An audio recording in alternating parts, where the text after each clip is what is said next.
Bienvenue pour cette dernière vidéo sur le chapitre des nombres complexes. Nous allons démontrer quelques propriétés sur la forme exponentielle. Donc je les ai réécrites ici. Au début, c'est simplement un rappel de la définition. E puissance iθ, c'est défini comme cosinus θ plus i sinus θ, c'est-à-dire le nombre complexe de module 1 et d'argument θ. Maintenant, voyons la propriété du produit de eiθ fois eiθ', comme quoi donc ça respecte bien les règles des puissances. En fait, on va réutiliser des propriétés qu'on a déjà démontrées, déjà vues. Alors, pour cela, pour voir le rapport, j'appelle z eiθ, donc par définition c'est cosinus θ plus i sinus θ. Je rappelle que le module de z c'est 1 et son argument c'est θ, par définition. Z', j'appelle z' eiθ', donc la même chose avec z' et θ'. Alors, on revient à notre propriété. Donc, ce qu'on veut chercher, c'est e puissance iθ fois e puissance iθ', c'est-à-dire avec les notations que je viens de prendre, z fois z'. Z fois z', comme n'importe quel nombre complexe, c'est égal à son module fois l'exponentielle i argument à son argument. C'est ça la définition de la notation exponentielle, le module fois e puissance i et l'argument. Alors, le module de zz', le module de zz', on a déjà démontré que c'est le produit des modules. Ici, module de z c'est 1, module de z' c'est 1, 1 fois 1, ça donne 1. Et l'argument du produit zz', on a déjà démontré aussi que c'est la somme des deux arguments, argument de z plus argument de z', c'est-à-dire θ plus θ'. Donc ici, on n'a plus qu'à remplacer module de zz', c'est 1, argument de zz', c'est θ plus θ', et bien voilà, 1 fois e puissance i θ plus θ'. Donc on obtient bien la relation qu'on cherchait. Passons à la propriété avec le quotient. Alors même chose, je garde les mêmes notations, z et z', θ et θ'. Dans ces conditions, le quotient eiθ sur eiθ', c'est z sur z'. Là aussi, comme n'importe quel nombre complexe, c'est égal à son module fois e puissance i et son argument.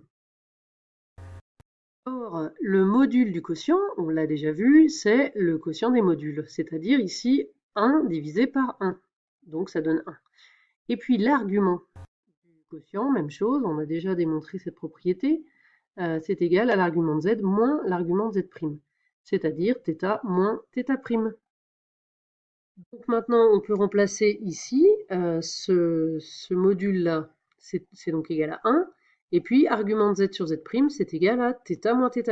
On remplace, ça fait donc 1 fois e puissance i θ moins θ', donc e puissance i θ moins θ'. On a bien obtenu la relation qu'on cherchait. Démontrons maintenant la propriété pour le conjugué de la forme exponentielle. Le conjugué de eiθ est égal à e puissance moins iθ. Alors tout d'abord, regardons le terme de gauche, conjugué de eiθ. Donc d'abord, sous la barre du conjugué, j'écris ce que c'est eiθ, donc c'est cosinus θ plus i sinus θ.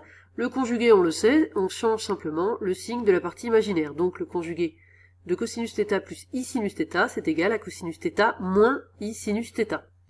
Et d'autre part, le membre de droite, c'est e puissance moins iθ.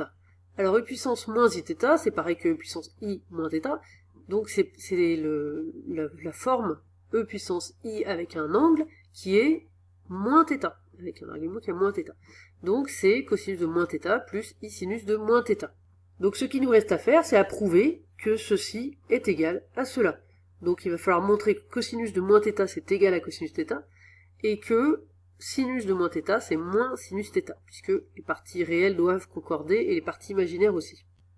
Alors, dans les formules de cosinus et sinus que vous avez vues l'année dernière, cosinus de moins θ, c'est égal à cosinus θ, sinus de moins θ, c'est égal à moins sinus θ.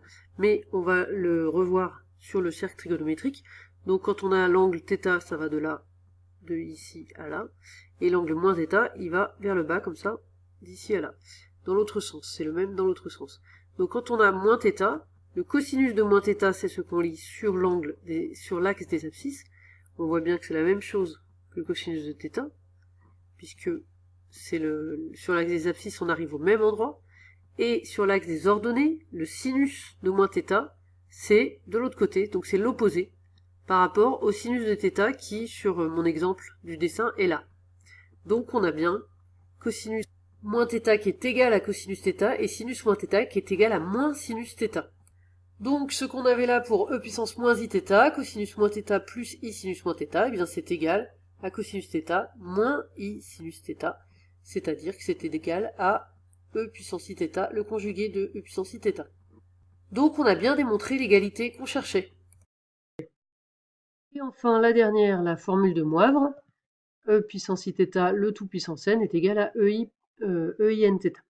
Donc pareil, je garde la même notation, ici j'ai besoin que de z, donc eiθ, cosinus θ plus i sinus θ, z a pour module 1 et pour argument θ. Alors eiθ, le tout puissance n, c'est donc égal à z puissance n. Comme n'importe quel nombre complexe, z puissance n, c'est égal à son module fois e puissance i et son argument. Là aussi, on a déjà vu ses propriétés. Le module de z puissance n, c'est égal au module de z puissance n.